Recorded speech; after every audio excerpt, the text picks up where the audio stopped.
अस्सलाम वालेकुम dear students. आज हम टॉपिक नरेशन का पार्ट 4 पढ़ने जा रहे हैं।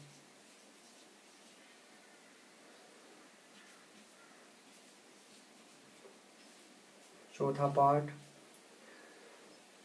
और ये टॉपिक जो हैं ये तीनों क्लासों के लिए हैं, 8th के लिए भी, 9th और 10th के लिए भी।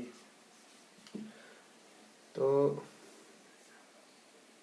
डियर स्टूडेंट्स, हमने कल जहाँ पर टॉपिक छोड़ा था तो हमने नरेशन जो है इसका हमने आपको कंसेप्ट देने की कोशिश की। अगर नरेशन का कंसेप्ट आपकी समझ में आता है तो नरेशन को सीखने में आपको कोई दिक्कत पेश नहीं आएगी। तो आप कोई भी सेंटेंस हो डायरेक्ट स्पीच का, उसको आप इनडायरेक्ट स्पीच पे इजीली चेंज कर सकते हैं। आपको रट्टा लगाने की कोई ज़रूरत नहीं है। आप कॉन्सेप्ट समझो, आप रूल्स याद रखो, ताकि आपको सीखने में आसानी हो जाएगी। तो हमने डायरेक्ट स्पीच को इनडायरेक्ट स्पीच में चेंज करने के लिए 3 रूल पढ़े हैं। 3 रूलों के बारे में आपको बताया। सबसे पहला रूल मास्टर रूल, यानी कि हमारे पास सब्जेक्ट है, वर्ब है, कामा, इन्वर्टेड कामाज, सब्जेक्ट, वर्ब है, अदर वर्ड है। मास्टर रूल में हमने पढ़ा कि ये रिपोर्टिंग वर्ब है, ये रिपोर्टेड स्पीच है, यानी इसको हम RV और इसको RS कहते हैं। मास्टर रूल में हम क्या आपको रिपीट करना चाहूँ कि मास्टर रूल में हमने पढ़ा कि कामा किस तरह हटाएं।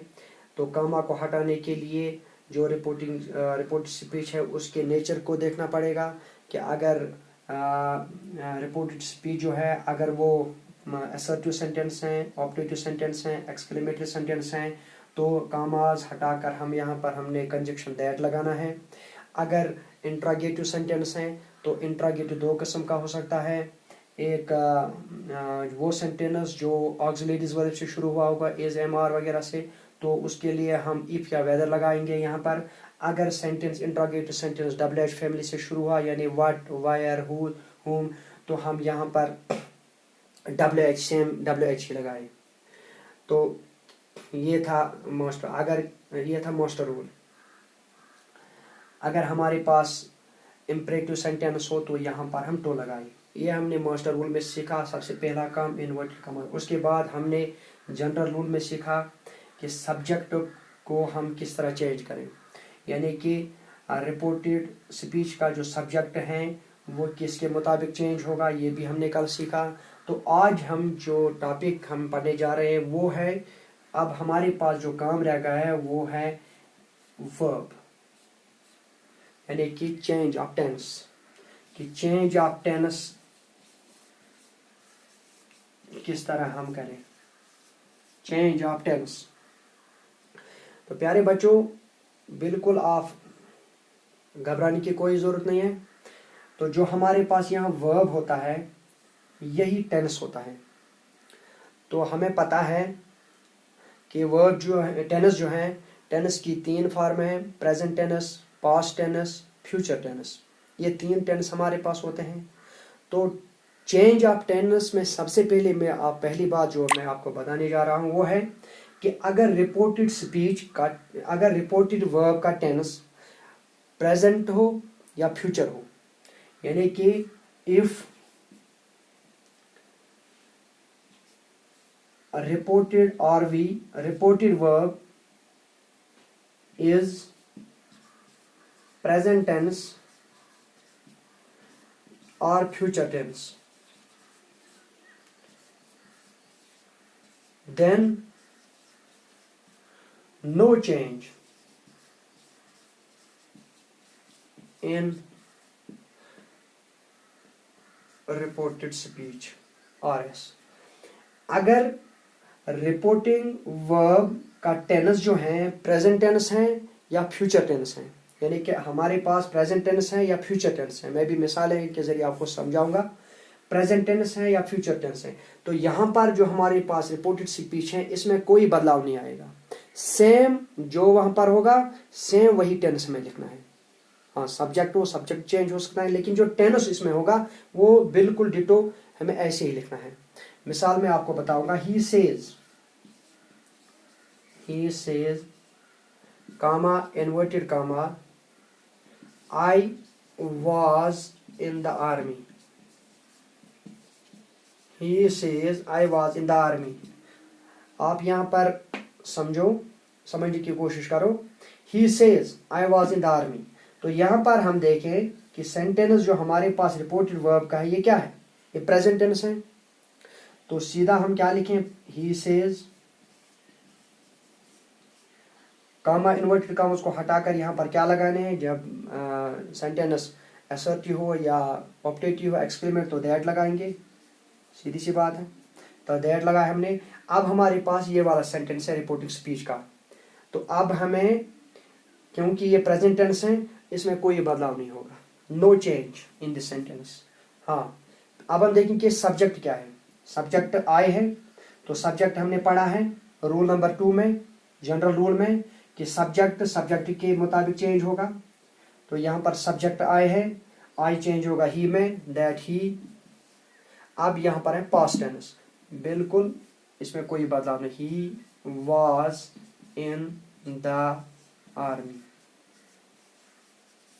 ये हमें याद रखना है। तो यहाँ आपने समझा कि अगर रिपोर्टिंग वर्ब प्रेजेंट टेंस है या फ्यूचर टेंस है, then no change in reported speech, ये हमें याद रखना है। अब मैं आपको कुछ सेंटेंस लिखवाऊंगा ताकि आपको समझने में आसानी हो जाए। तो जो भी ये वीडियो देख रहा है वो साथ साथ नोट करें, क्योंकि हमारे पास टाइम ज़्यादा नहीं होता है।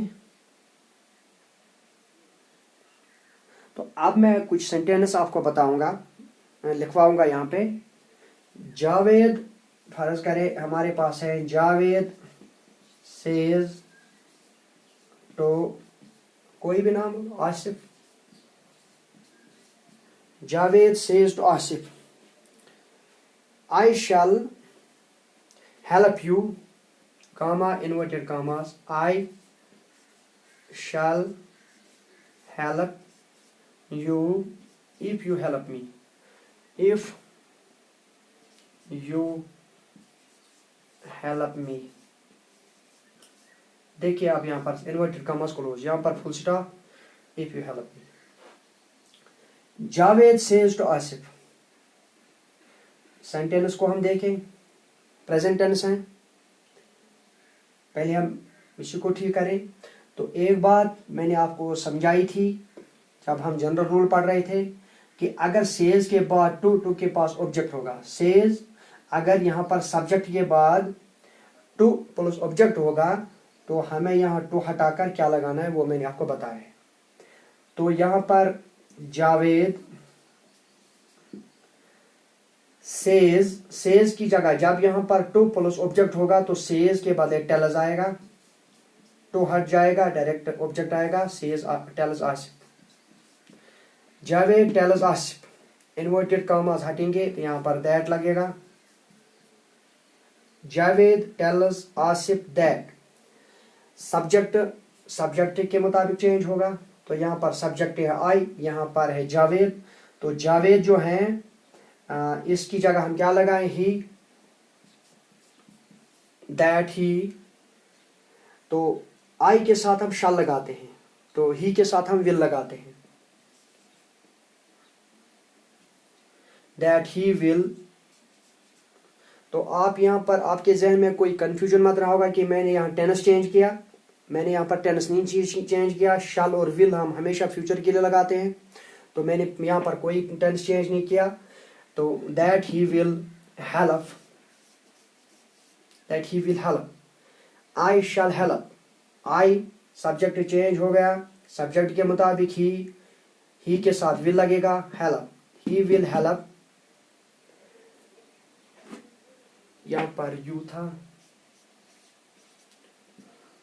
तो ये ऑब्जेक्ट है। तो ऑब्जेक्ट जो है ये इसके मुताबिक चेंज होगा। तो ऑब्जेक्ट की जगह आसिफ, तो आसिफ का हम जब ऑब्जेक्ट बनाएंगे तो क्या होगा, him, that he will help him. If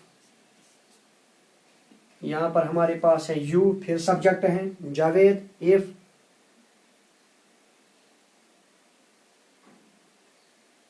he help, अब मी जो है ये ऑब्जेक्ट के हिसाब से चेंज होगा। मी की जगह, मी का जगह आसिफ है, आसिफ का ऑब्जेक्ट हिम है, हेल्प्स हिम। तो ये हमारा सेंटेंस बन गया। ये डायरेक्ट स्पीच को इनडायरेक्ट स्पीच हमने चेंज किया। Javed says to Asif I shall help you if you help me. Javed tells Asif that he will help him if he helps him, if he helps him. तो उम्मीद है आपने ये सेंटेंस समझा होगा। इसके बाद दूसरा सेंटेंस लिखेंगे। अगर आप नोट करना चाहें तो आप लिख सकते हैं।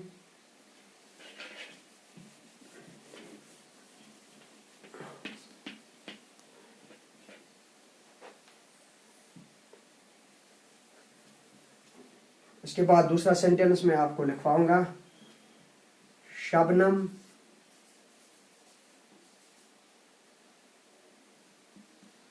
Shabnam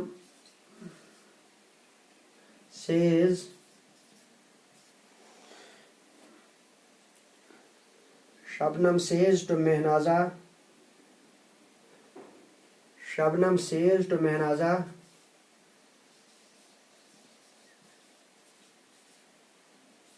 comma, inverted commas, you were playing well, inverted commas close। देखिए यहाँ पर शबनम सेज टू, यहाँ पर सेज के बाद टू के पास ऑब्जेक्ट है, इसलिए Shabnam tells Mehnaza, comma inverted commas हटेंगे तो यहाँ पर दैट लगेगा। दैट यू जो है ये सब्जेक्ट है, तो सब्जेक्ट के मुताबिक चेंज होगा शबनम के मुताबिक। तो यहाँ पर सब्जेक्ट शबनम है, शबनम का सब्जेक्ट जो है इसका प्रोनाउन हम क्या लिखते हैं, शी। लेकिन यहाँ पर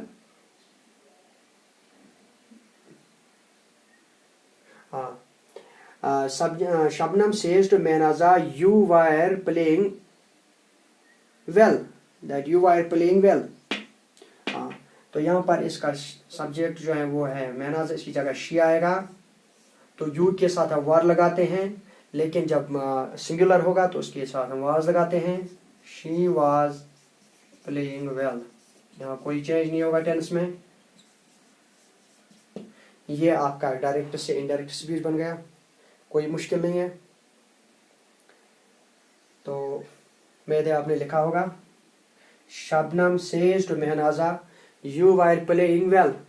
Shabnam tells Mehnaza that she was playing well.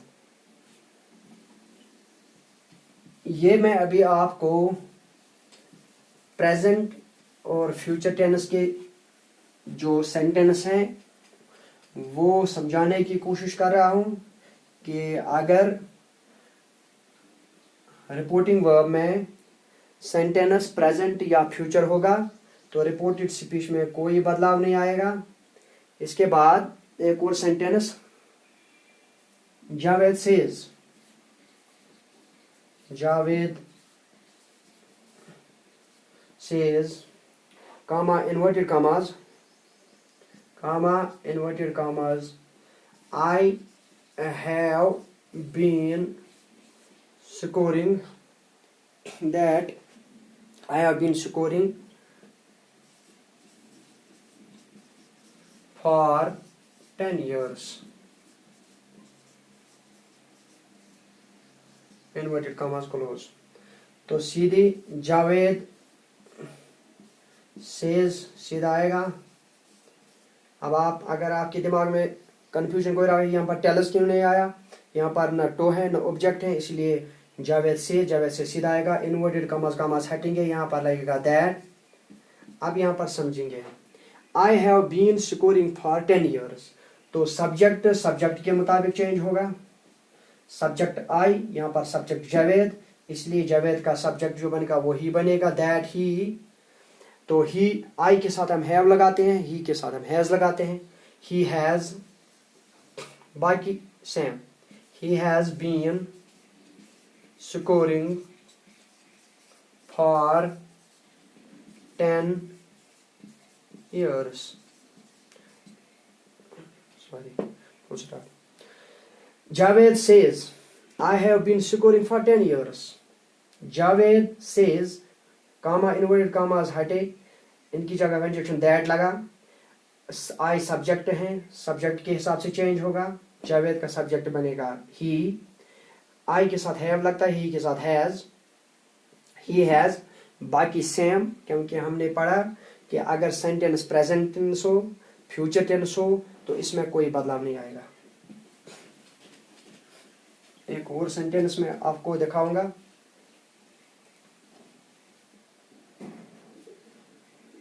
Asif and, कोई भी नाम आप बोलो, Faizan. Asif and Faizan will say, Asif and Faizan will say, comma, inverted commas, Asif and Faizan will say, we shall have been playing cricket। We shall have been playing cricket। Inverted commas closed। तो Asif and Faizan will say, कोई बदलाव नहीं। Asif and Faizan will say, we shall have been playing cricket। तो subject के हिसाब से change होगा। Subject यहाँ पर दो हैं, फैजान एंड आसिफ एंड फैजान। अगर खाली आसिफ होता तो ही लगता, अब दो हैं इसलिए यहाँ पर दे लगेगा। सेज दैट दे, तो वी के साथ शैल, दे के साथ विल लगता है। They will have been playing cricket.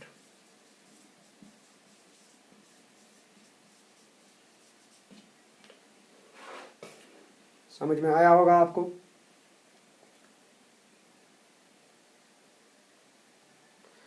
तो ये कुछ सेंटेंस मैंने आपको बताए। एक और सेंटेंस मैं आपको दिखाऊंगा।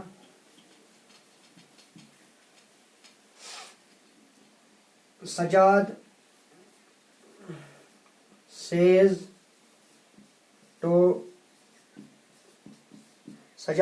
to Asif, I had been living in forest, comma, inverted commas, I had been living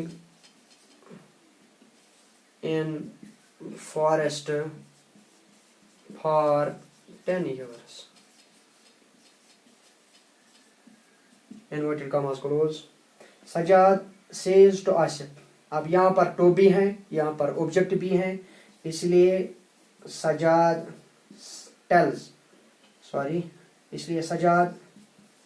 tales Asif, comma inverted commas हटे, यहाँ पर दैट लगेगा कंजक्शन।